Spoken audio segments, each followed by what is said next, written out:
Welcome back, everyone. This is Dave from Corn Productions and my co-host Stacie here to talk about Teacup, Season 1, Episode 5, titled I'm a Witness to a Sickness, and this also includes Episode 6 as well, because they both drop at the same time. The episode description for Episode 5 reads as follows. In a flashback episode, Travis, the man holding James hostage, explains how he ended up shot and hiding in the Navarro's basement. Through Travis's tale, James learns the imminent danger his family faces. The episode was written by Michael O'Shea, based on a book by Robert McCammon, directed by John Hymans, who also directed the second hour of this series, the second hour of this, episode block. These two episodes. I gotta get better at saying this stuff.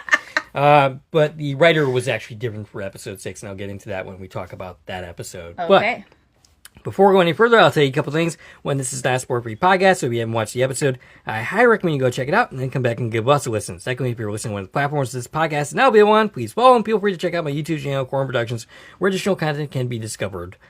If you are already on my YouTube channel, please like, share, and comment, and subscribe to our channel. All right, there was a comment. I really did not have time to, get into that, but I think, I don't even remember who the person was.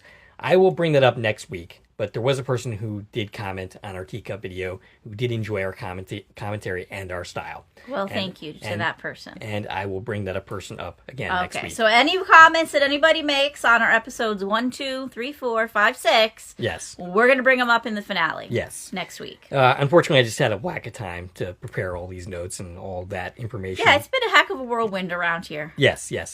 We just got back from vacation, so we had a really shortened week in which to prepare all these notes.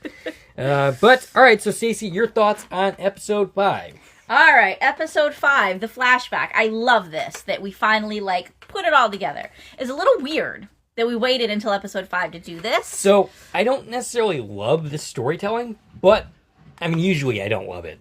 Usually I don't like a flashback-heavy episode that doesn't really deal with our main characters. Right. But in this case, it was actually pretty compelling. I love that we tied all the ends of what happened before, what happened at the Navarro farm. We told that entire story now, as well as telling McNabb's story. We finally know who all of our characters are now, that were kind of mysteries for the first 4 episodes. We kept meeting people, we kept meeting bodies, and I'm like, well, obviously there's a story we haven't been told. This is it. They gave it to us. We're not getting 2 minutes of it here and 2 minutes of it next week. They gave us the whole story.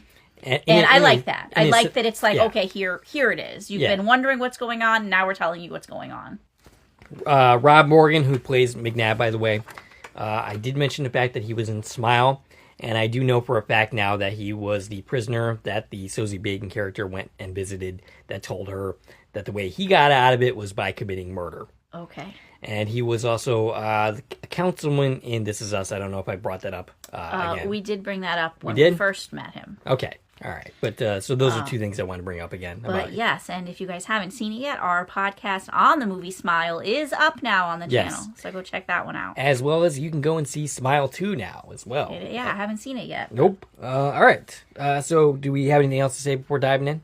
Let's just go through. We got some new characters in this episode. In our flashback, and I'll hit them, those actors, as we meet them. All right, so the episode begins with Ruben and the glowing tree thing. You had a pretty good description of what that was last week. Yeah, I keep calling it a tree. I don't think they actually mean for it to be a tree, but it looks like a tree to me. Right. So he reaches for it, a spider crawls in his hand, and then blows towards the tree, and then ends up breaking apart and dying.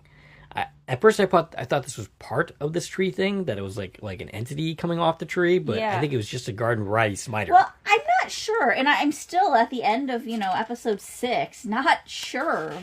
I kind of feel like maybe Ruben has a sleeper agent in him now, after this experience. All right. I'm suspicious of Ruben's experiences in this silo. Gotcha. So at this point, he's just kind of mesmerized by this thing. He physically can't move. And eventually he's going to get out of it. And I don't know. I feel like he's acting weird. And I don't know if that's just Ruben, because we don't know him that well to know how he acts. Right. Or if there is something up with him. And I'm kind of think that we should be watching him a little more careful. Okay. After this. So, meanwhile, James is with Travis, who doesn't seem to believe his story. They end up arguing back and forth.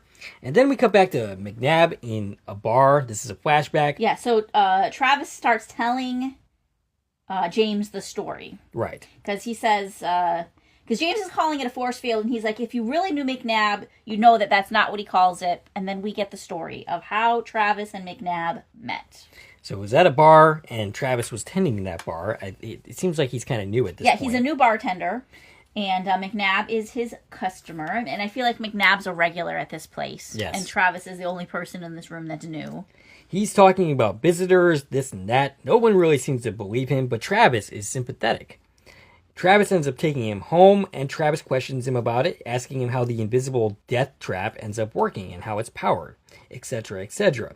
And he says there is a power source, and I get the feeling that this power source is actually that glowing tree thing. Yeah, he says it's iridescent and alive. So the power source is the tree, and he says it calls out to you like a siren song. So that's what's going on with Ruben right now in the present time. Now, at the bar, we met a couple people. We met the bar owner named Big Al. That's Travis's boss.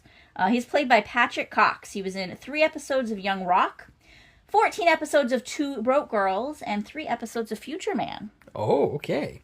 And we also met... Okay, so there's 2 characters, and I'm not sure. I think we must have met both of them in the bar. So at one point, there's a patron who kind of sums up McNabb's story, saying, okay, so they're visitors. You call them visitors, not little green men. And they could be anyone because they inhabit people's bodies. They don't have their own bodies. You know, basically telling us what we already know, but we're summarizing like what these creatures are. And I don't know if that was the character of Gary or the character of bar patron, because I don't feel like there's room for 2 different people. Okay. But per the episode credits, we have Gary, played by Ryan Dinning. He was in the movie Strays, Jungle Cruise, and 2 episodes of Royal Pains. Jungle Cruise. That's per IMDb, we have the character of bar patron, played by Jerry Bahari. Okay. Who was in 3 episodes of Gotham Knights and Guardians of the Galaxy Volume 3. And either one of those is wrong, and those are the same character, and IMDb just has the wrong person playing it. Okay. Or there's a whole other character in here named Gary that I missed who it was. So I apologize that I didn't get further in that investigation. That's one of the problems with, you know, us doing this based on screeners that we're getting early, is IMDb is not necessarily finalized when we see it. Mm-hmm. So I'm thinking one of those names will be deleted at some point. Okay. So Travis takes him home, waits outside for a bit, and then goes inside where McNabb is sleeping. And before he goes inside, it's important to know that he sees a car, an orange muscle car, pull up and drive away, and he thought that was really suspicious. So inside he sees a gas mask, and he's exploring his home. And then he steals from him. He steals a knife out of his bedside drawer. Right. Which we're going to meet that knife again soon in the present day. Ah, yes.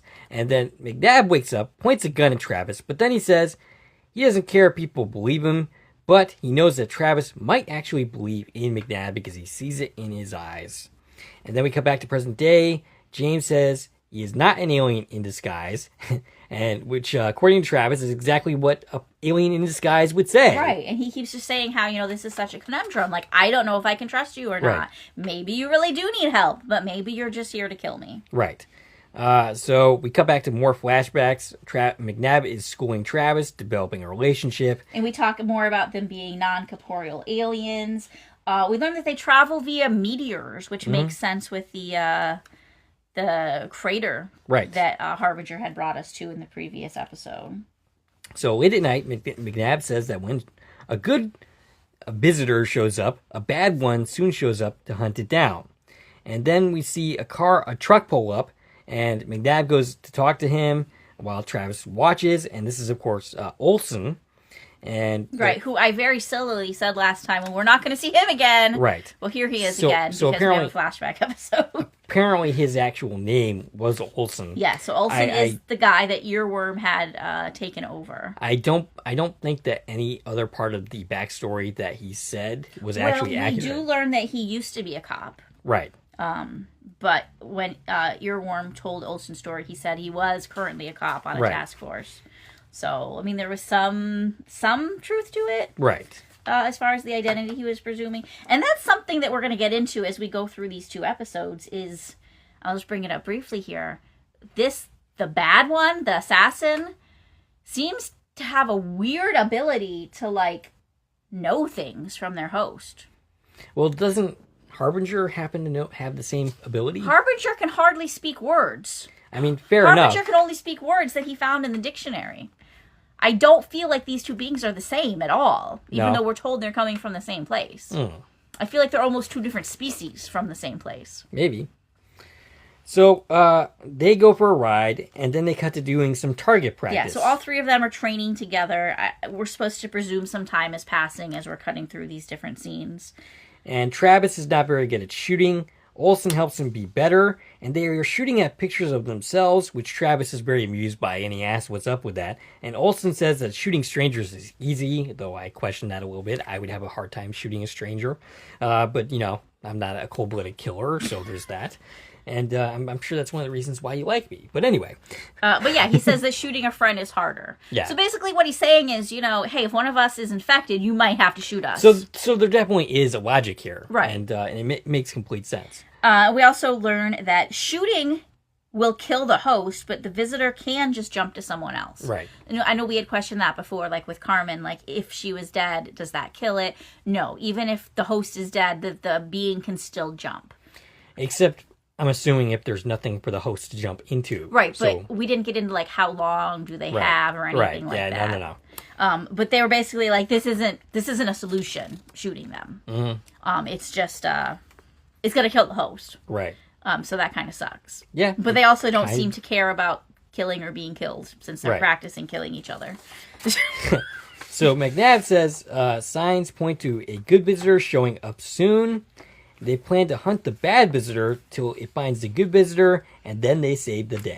So Mary Alice Ducker, who is the body we met last week, I said she was dressed in a police uniform. Yes. It actually apparently is a fish and wildlife uniform. That's who Mary Alice is. They say that she's had a bad visitor inside of her for 2 years that they've been tracking her. And they're just waiting for her to get activated. And but 2 weeks ago, she bought a gun and zip ties. So they know she's prepping to chase down a good visitor. So Travis asks McNabb how he knows these things. And it's because a good visitor took over his daughter. Is his daughter correct? Yes, his daughter, right. Elisa, 10 years ago. So now, in our flashback, we are getting a story from even 10 years prior to that. So she went for a walk. She came back a visitor. And then... someone showed up looking for help. Because the trap had already been set. So so basically McNabb went through everything that the Chenoweths are going through right now. Where he was trapped inside of a I don't know what to call it anymore. It wasn't a blue line because no one did that for him. But he was trapped the same way. And someone came who was disguised as an EMT, but it was actually a bad visitor. And then the next morning he found Elisa dead with her throat cut. And the EMT had drunken the liquid and had forced Alyssa to drink the liquid. And that's how they were able to escape. And he said at some point, the trap just disappeared. So he was able to leave again. But he found her body because they just took her and then transferred that spirit into somebody else. So in the car, Travis ends up singing. And do you happen to know the song that he's singing? Yes, but one more thing before that is... McNabb was while he was telling the story, he talked about how he tried going after her, but then the pain kept him from crossing the line. He realized like it was going to kill him, and that's how he got this scar on his arm that he showed off earlier at the bar scene. And he says anytime he gets near a trap line, his arm starts aching. So this is how McNabb is able to draw the blue line. Yeah. Because he can literally sense where the line is because of his injury on his arm. So what he did to help them is he literally walked the property sensing where it was because it was hurting him. Like his arm was reacting to it. And that's how he knew exactly where to draw the line. Interesting. Also, he has a vial of liquid. Oh, okay. Just one serving of it. It's in a necklace, and he gives it to Travis. Recommended serving size. He gives it to Travis, which tells me two things. McNabb is prepared to die for this cause. And he also wants to give the kid that he recruited into this his best chance by making sure he's the one that has the liquid. Gotcha. So yeah, okay, they're in the car, and this is the song. This is the song from last week, In the Heart of the Country. Okay. So we learn right here that Travis is the one who initially had the song stuck in his head. And then he ended up transferring it to... So this is foreshadowing of what happened to Olsen when he was singing the song? You know, that this bad assassin dude is going to end up getting into Travis at some point. Gotcha. So that Travis is where the whole song thing started. It was stuck in Travis's head. So a suspicious car pulls up. And this is the orange car from earlier. Yep. And he's like, hey, I recognize that car. And he thinks it might be Mary Alice, but they tell him, no, it's their old friend, Hayden. Is this a person we've met yet? We haven't met him. I'm assuming we're going to at some point. Well, we do have a actor listed for who played Hayden in this, even though he never got out of the car. Hayden is played by Jeremy Connor. He's listed as a stunt driver in episodes 4, 5, and 8 of this series. Interesting. So, he appeared in last week driving a vehicle. Not the same vehicle, though, because we hadn't seen the orange vehicle yet. So, probably not even the same character. Yeah, he was just driving one of the cars. Okay. So, he's a stunt driver. Okay. But he's playing Hayden, and as much as I don't know if we're going to get more of Hayden. But yeah, Hayden's out there somewhere. This is, like, we don't get back to him in this story. So we got to assume Hayden's still in the circle somewhere with them. Gotcha. Right? And, so yeah, he doesn't really have acting credits. His credits are all as stunt driver or stunts or stunt doubles. Including titles such as The Walking Dead, Stranger Things, and Under the Dome. Oh, okay. Cool. So he's been around, Jeremy Connor. But they're like, yeah, that's our old friend Hayden. He used to be part of their group, but they kicked him out. They didn't really say why. But Travis took his spot. Right. So when they recruited Travis, it was to replace Hayden. And they're kind of think this is bad news that Hayden's there. They think he's going to ruin the whole shtick. But then Hayden ends up driving off, and they find their target and end up pursuing. And before they continue to pursue, the vehicle stops and then lets out a dog. And this is the dog, I presume, that got thrown over the line. Yes. Was that episode 1 or 2? One of those first pair of episodes. I don't quite remember, honestly. Because we're watching them in pairs. Right. But the dog, the scary rabid dog, they got thrown over the line. The first thing that we saw cross the line. Right. And that was Mary Alice's dog. And I'm not sure what the point of her releasing the dog was, but that's where it came from. Gotcha. And she is in, again, a U.S. Fish and Wildlife Service vehicle. Okay. So the car leads them to the Navarro farm. They put on their gas masks and go into action.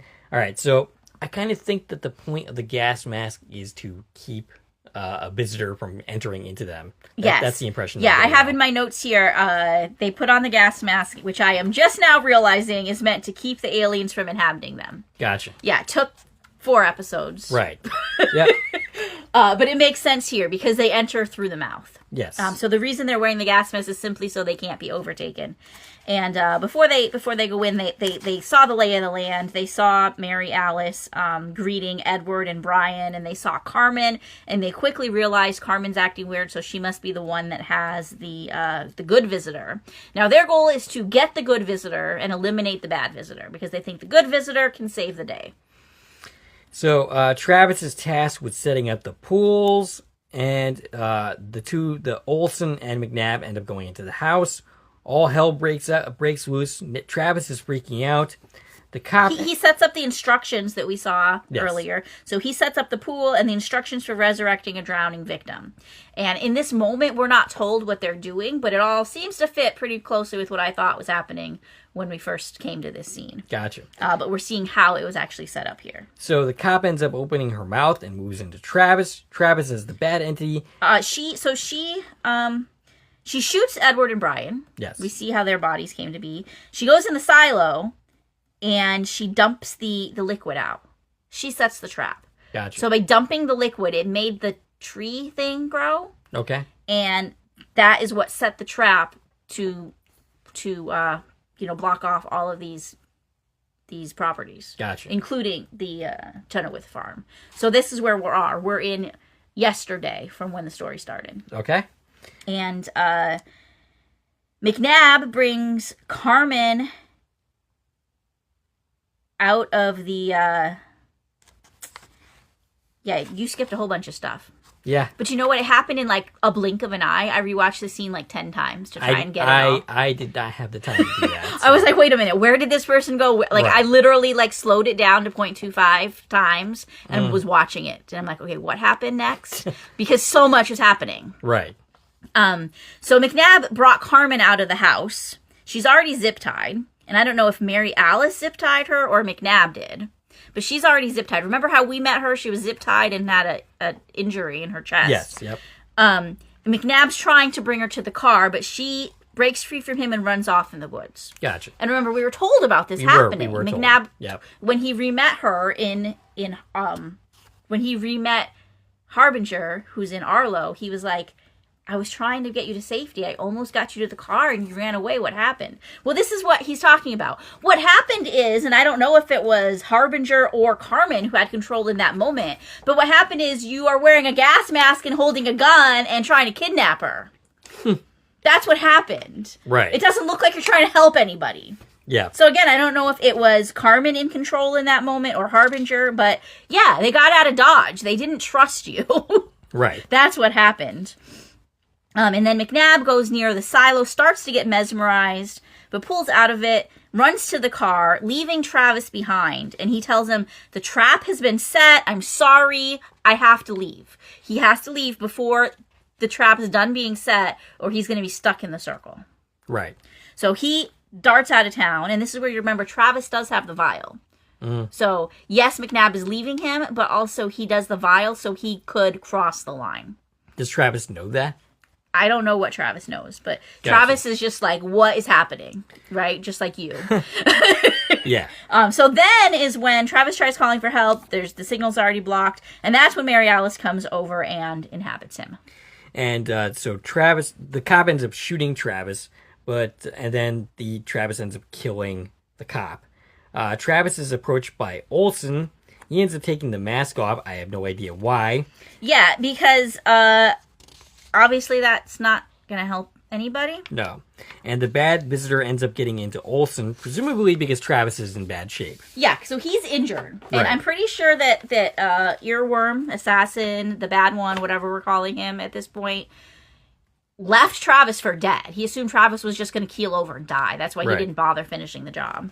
So Travis ends up scurrying away. Meanwhile, Ruben, we cut to the present day.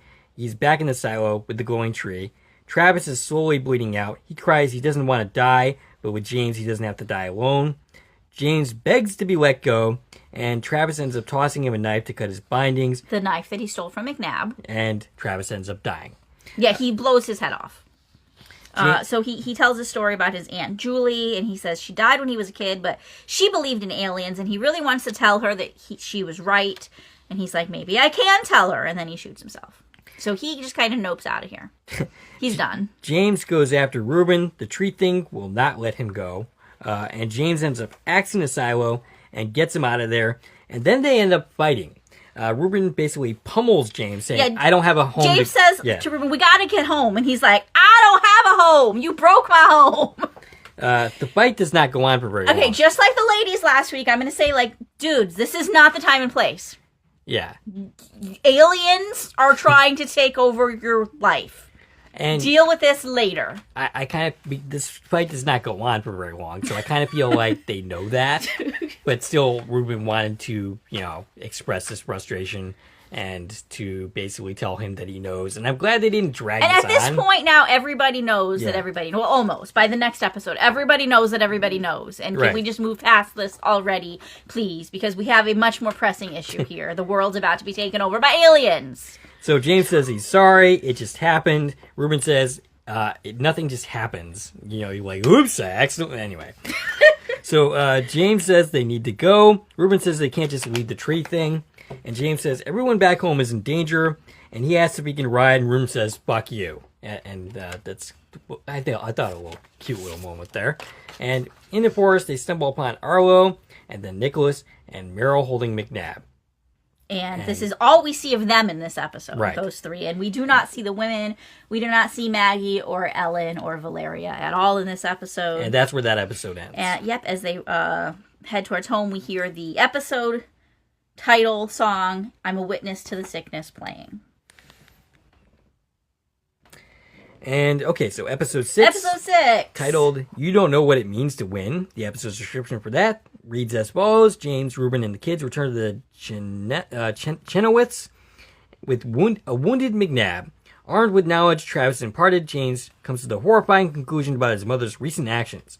The episode was written by Francisca X. Who, that she sounds familiar, but I didn't end up looking her up. And, of course, directed by John Hyman's, the same person who directed episode 5. Yes. All right, so your thoughts on episode 6. So we're back into our main story. We're dealing with Ellen. Yes. And the fact that Ellen has been taken over. And everybody, they do figure it out quite quickly. I knew they would. But then mostly what happens is everybody separates, and now suddenly they don't know who the alien is in. Right. Whoops. Yep. They kind of screwed up. So, this, we're kind of going into a familiar sci-fi ground here, in the sense that this kind of reminds me of The Thing, the movie The Thing, or there's a Deep Space Nine episode where anybody could be a changeling, that kind of paranoid deal that is a well-worn sci-fi concept. But the reason it's so well-worn is because it's an effective sci-fi concept. It can be done very, very well. How do you think they handled it? I mean, I don't know. It felt a little clunky. Mm-hmm. As much as you kind of lost what was happening in that one scene in episode 5, I feel like I had a hard time following episode 6. Okay. Like, just some of that meat of, like, the who was where, when, and who could have done what, and where is it, and are you supposed to know, am I not supposed to know? When I went into, like, I watched it once, just to watch it, and the second time I'm watching the pair of episodes, taking the notes, and I'm like, I don't know what happened in this episode. Yeah. Like, I had to, like, stop and think about it. And I should already know what happened because I already watched it once. Right. But I was just kind of like, I'm not sure where we're at right now. Mm-hmm. So I do feel like this one was a little not as well executed. Okay. For me. But we're leading up to the 2-part finale. And I feel like where we land at the end of this, I'm comfortable with where we're at and where we have to go next. All right. Anything else to say before just diving into the rest? Let's go for it. Okay. So the episode begins with Donald Kelly looking up at the sky. I was not sure initially when I was watching this where it happened in the timeline, but he's watching a meteor fall from the sky. And then we overhear Ellen talking about her husband and how she met him and her love for James as she's talking to Maggie. So where did the Donald Kelly thing happen in the timeline? Okay, so same thing. I was confused. I'm pretty sure this is happening now. And more meteors are falling, meaning more visitors are coming. Okay. And I think what he's doing is some kind of a memorial grave for his wife, even though he can't actually bury her because she's on the other side of the line. Okay. But I think that's what he's doing, is he's setting these stones up as kind of some memorial for her. Gotcha. But yeah, it was a little like, what am I watching? Right. So yeah, Ellen telling her story. So she's talking about her marrying her husband William, and then James being born, and William dying, and then James marrying Maggie, and Maggie having Meryl, and Arlo being born, who came early at 31 weeks. Basically, this is what I was getting at earlier, is Ellen, who's not Ellen, is telling a very detailed story. Like, look, I'm your grandma. I know things. I couldn't possibly be an alien. Well, at the same time, could it not also be Ellen It's talking? not, though. It's definitely not. Okay. It is earworm, assassin, bad guy. Gotcha. It is. Who has this ability to just pull knowledge from their host. Which is, I'm pretty sure, it's meant to show us, like, by the end of this episode, we don't know who it is, because they're really good at blending in. In a way that Harbinger is not. Right. Harbinger can't speak full sentences. No. Not yet, anyway. So, and it could just be because it's been here on Earth a lot longer. We know it was in Mary Alice for 2 years. Right. It could just be a matter of having learned this skill of how to pull things out of its host. Gotcha. But that's definitely what it's doing. It's telling this story very intentionally. And they think that Ellen's in shock. Right. Because, it's kind of weird. It's weird that you're sitting here telling this story about your past. But no, it's trying to cement, like, hey, look, I'm Ellen. Right. That's what it's doing. And Maggie is tending to her wound. This is in the aftermath of her shooting Olsen. It it looks like the visitor is trying to take over Maggie when Valeria ends up exiting the Yeah, room. so it doesn't want to be in this old lady. Right. She has a disease, it's dealing with, it stopped the shaking, but, which it also, Maggie did notice, but she thinks that's from the adrenaline. And, it wants to take over Maggie. I don't know if that's just because Maggie's a stronger host, but it wants to take over Maggie, but doesn't get the opportunity to. Yep, because Valeria comes back into the room, interrupting this process. To say that the kids are back. Ruben, James, and Nick, Meryl, and Arlo all come back to the farm, with everyone excited to see them. Nicholas is upset about what he did to McNabb. He explains about the poison, which was destroyed in the prior, I wouldn't say prior episode, but last time that we saw these characters. He talks about their experiences. Ruben wants to be taken to McNabb's car. Which is where the liquid was spilled. And this is where I'm, like, really suspicious of Ruben. Yeah. Like, is this Ruben? Or... Because during, like, the whole McNabb story, we got told, like, oh, there's hundreds of bad agents. They're everywhere. Could Ruben have already been taken over by another agent? Possibly. While he was mesmerized by that tree. Right. Like, is this tree how they're, like, getting into Earth? Maybe. Like, that ones that already came, like, in this liquid, and now they're being dispelled. Do you know what I mean? Yeah, no, I got what you mean. So I'm really suspicious of him. Okay. Not that, I don't think he's Earworm. I think he's another assassin. Gotcha. Or some other kind of sleeper or something, possibly. They do mention that there are other assassins. Right, they mention there's hundreds of them. Right. So Maggie begins to help McNabb, and Meryl ends up assisting. James shows Donald Olson's body, which might not mean that they are even safe, because he has knowledge now of everything that's taken place. Donald points out that no one actually witnessed his death. Right, so Donald and James together kind of come to the conclusion that this thing's probably an Ellen at this point. Mm-hmm. Because remember, he heard the whole story from Travis. And the whole point of Travis' character was to tell us this story. That, this is how they transfer from one person to another. Right. And you never know where they could be. So I'm actually glad that they had the characters actually be kind of smart and Yeah. quickly figure out that Ellen was the one. Right. At this point. They figured it out really quickly. And he's like, well, you go tell Maggie and I got to go check on my mom. Right. Because I think she's a killer. So Ruben tells Valeria that no one is coming to help them. And she realizes, based on his attitude, that he knows about the affair. She tries to explain and to apologize, and this does not seem to be going over very well, but the conversation is interrupted by their son. They find the spot that Harbinger took them to, and they spot some of the stuff, the liquid stuff, which there still seems to be some of. Yeah, there's a little bit of it left in the broken bottom of the marble jar. And Ruben seems to be acting out of it at this point. Again, I'm suspicious of Right. Ruben this whole time.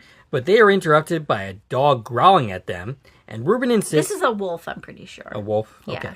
Because the dog's already dead. I think this is a wolf. Okay. I'm not an expert, though. Nor am I. Yeah, it goes and it licks the liquid. Yeah, and Ruben's basically like, you need to shoot that thing, you need to do it now, to Nicholas. Yeah, why isn't Ruben the one holding a gun? I'm not sure. But it's too late. The dog has basically drank the rest of the liquid, and Nicholas ends up firing too late to help the situation at all. But the dog, Or the wolf, or wolf, whatever. that animal that drank the Yes. liquid crosses the line. So what this did is it proves that the story is true. The liquid makes you cross the line. I'm curious if the wolf knew that somehow. Well, remember all the animals wanted to drink it and they drank Right. so much of it that they all died? Right. So, it must just like smell really tasty to them or something? Gotcha. But the wolf drank just enough Just enough, because that's all that was left, you know. Okay. It drank just enough and it lived. It crossed the line. And this proves to them that, like, yeah, Harbinger's telling the truth. This liquid is the way we cross the line, but they don't have any because it's all gone now. But remember, Travis still had a dose. We don't know where that necklace is. Right. But presumably Travis's body has a dose on him. Mm. Which, you know, if one person takes it and goes out to get help, I don't know what help they're going to get, but Right. potential somebody could get out and get help. Yeah. So Nicholas also in this scene finds a book, like a little notebook thing. And I'm pretty sure this is McNabb's journal. Maggie and Meryl tend to McNabb while Arlo watches. Arlo says to Maggie that Harbinger trusts him, and he trusts Harbinger. Arlo confirms Harbinger's on a mission to find a machine and to go to it. Wait, what? So he says his mission is to find a machine, to go to it quietly without waking up the other assassins. Okay, yeah. He is the on switch to the machine. And when the switch is flipped, they prepare. Maggie asks for what? And McNabb ends up answering the question, preparing for an invasion. Yeah, so I'm still confused by this. This is the good guy saying, I'm the on switch, and then that's going to prepare an invasion. Prepare for an invasion from the bad guys? Yeah, I'm confused. Like, right. You're preparing to stop them, or you're preparing to invade? Right. Do we actually trust the good guys versus the bad guys, or are they all bad? As far as, human beings are concerned. Right. Are they all trying to take over our planet, and they're just at war with each other of which one's going to win? I guess we'll find out some clue to that in the next 2 episodes. Probably. Yeah. So, McNabb is now pointing a gun at them. James enters, and the scene is growing tense. McNabb goes crazy after learning his partner is dead, and he points out that any one of them could be the assassin. And he wants to take Arlo, because remember, his whole goal was to get the good creature, and that's going to save the world somehow. Right. I'm not sure how. But he wants to take Arlo. And James suggests that Harbinger goes into him, and McNabb takes him instead of Arlo, but Maggie protests. She doesn't want anyone taken. Donald ends up intervening and gets shot for his troubles, but he's wearing a bulletproof vest, which I'm kind of curious how exactly he knew to be wearing that. Well, but it's fortuitous. Remember, he's kind of crazy. I mean, yeah. So he's probably had it on the whole time. Right. So McNabb ends up running away, and then James says he needs to find his mother. Meryl catches on to why pretty quickly. Once again, these characters are actually being smart. Maggie questions Harbinger. She wants Harbinger to go into her, but Arlo says no, that Arlo can't protect them as himself. Basically, if she goes, Maggie and James and the rest of them can protect Arlo, but Arlo is not going to be able to protect Maggie. Right. So they say that, or Harbinger is basically saying that Maggie is more important to have conscious than Arlo is. Mm-hmm. Like, Arlo's fine, but if you're not here, then we're going to be worse off. Right. Ruben and Valeria go on the hunt for Ellen, and everybody basically is trying to go. So everybody's looking for Ellen and McNabb, who are both missing at this point. And they all go separately. So for the next, 10 minutes, we watch each adult character. The kids stay inside. So the kids are tucked away. They're not part of this. But all of the adults hear noises, hunt down things. It's a jump scare. We just watch each adult as they go through a jump scare. But one of those jump scares was actually Ellen taking them over. We just don't know which one. Right. So it's a little bit of a horror movie trope happening here. So, yeah. James hears a noise, but it turns out to be Duke the dog. Maggie is initially with Nicholas and the kids and Arlo, but then she ends up going to investigate anyways. Right. Yeah, and so on and so forth. Donald explores the barn. He finds Ellen. Yep. But when he finds her, her hands are trembling again. And I think that's supposed to be our sign that she's Ellen again. And whatever happened already happened. It's like a game of Clue. Right. Like who did what in what room. Well, it's very, like I said, it does resemble kind of like a sci-fi movie like The Thing. Or there was a Deep Space Nine episode titled The Adversary where they kept guessing, who's the changeling. And they kept so on and so forth. In that series, I don't know if any of our audience is familiar with that series, but so on and so forth, that kind of deal.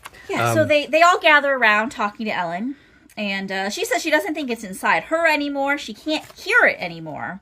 But of course, she could be lying. Right. It could still be in her. So Maggie ends up cutting her free, thinking there's no way to tell who the entity is in. And they realize their mistake. They should not have split up. Right. Because then there'd be somebody to know what happened to the other person. I mean, I guess so much for the characters behaving smart in this episode. But James says that they all stay in groups, that Arlo is to stay isolated with Meryl and Nicholas because they all agree that the assassin... That the three of them couldn't have been the one that it jumped to. Although, we don't know for sure that it happened after they were locked up. Right. It could have happened while you were still in the woods. I mean, presumably, if the assassin was in either Nicholas or Meryl, they would have already made a move at this point and, like, basically killed Arlo. Sure. That's my assumption anyway. So Nicholas says, oh, okay. So they're all talking about what they're going to do, how they're going to handle this thing. And Ellen points out, we're having this conversation when Assassin could be in the room listening to every word that we're saying. But is. Yeah, probably, definitely is. Yeah, like one of us is the alien. Right. And Nicholas comes in, he says he has a solution. If they find out who Assassin is in, the way to get it out is to drown them. And that's when the episode ends, and we finally get the idea of what exactly they were trying to accomplish. Right, with those and this pretty much goes with what I thought was happening with the pool. Their plan is to drown the person, which would eliminate the alien, but then they want to revive that person, right? And have the person itself, the host, still be alive. Yeah. Which is what they were trying to do with the pool, but it didn't go very well. Their plans didn't get very far because everybody at the Navarro farm died pretty quickly. So we're assuming the next couple of episodes we're trying to figure out where the assassin is, and once we do, so we only have 2 episodes left. Yeah, next week is the season finale. Yeah. Now the big question is, how much of this story are we going to wrap up, and how much of it are we going to save for a potential second season? Right. Are we going to have like a satisfying tied up story? Probably not. Yeah. I don't feel like we could wrap this up in 2 weeks. No, probably or 2 episodes, rather. 2 episodes, yep. So we don't know who it is right now. Mm. We don't know what Harbinger's trying to do to stop them. Right. What is the machine that Harbinger's trying to set off? I feel like that's different than the trap. Right. And by the way, we were told that the only way to turn off the trap is that the visitor that set it has to stop it, which is Earworm Assassin. Right. The one that they don't know who it's in. So are they all trapped here indefinitely if they can't get that creature to stop it? Right. Well, presumably if Assassin succeeds in his mission, the same thing will happen to what happened to McNabb. In the trap, it will eventually go away. Well, right, but that's because that assassin took that good visitor and left. So, okay, so that wouldn't be the case this time because they're preparing for some kind of invasion? I don't know what they're doing. Right. I don't know what they're doing, but they want to stop. They want to stop it. So if you stop him, are you not then trapped here? Because he's the only person who can release the trap. Yeah. And again, remember, we have 1 dose in a necklace on Travis's dead body, apparently, presumably. Yeah. That has to come back. Otherwise, what was that all about? Right. So we're going to have to get back to the fact that 1 dose of this stuff still exists somewhere. And what's going on with Ruben? I feel like something's going on with him after being mesmerized by that tree. Whether something's physically invaded him already or it just has some control over him. Something's up with him. All right, so we'll get some of the answers to those questions presumably next week in the final 2 episodes. Final 2 episodes on Halloween. I honestly, and we already have a Halloween television show coming out that day with the Quantum Leap episode, but it feels really weird that we're already done with Teacup for the season. Yeah. Yeah. It's a very quick one. Doing 2 episodes a week makes it go pretty fast. Yeah. All right. Do you have anything else to say?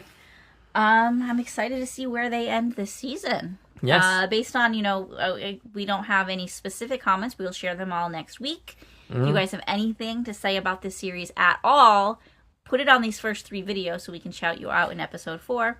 I can just say the general consensus I've seen in people online talking about this show is it looks like a lot of From viewers are checking out the series. Yes. I have seen mixed reactions. I've seen some people say they really love it. I've seen some people say they're not so sure about it. Right.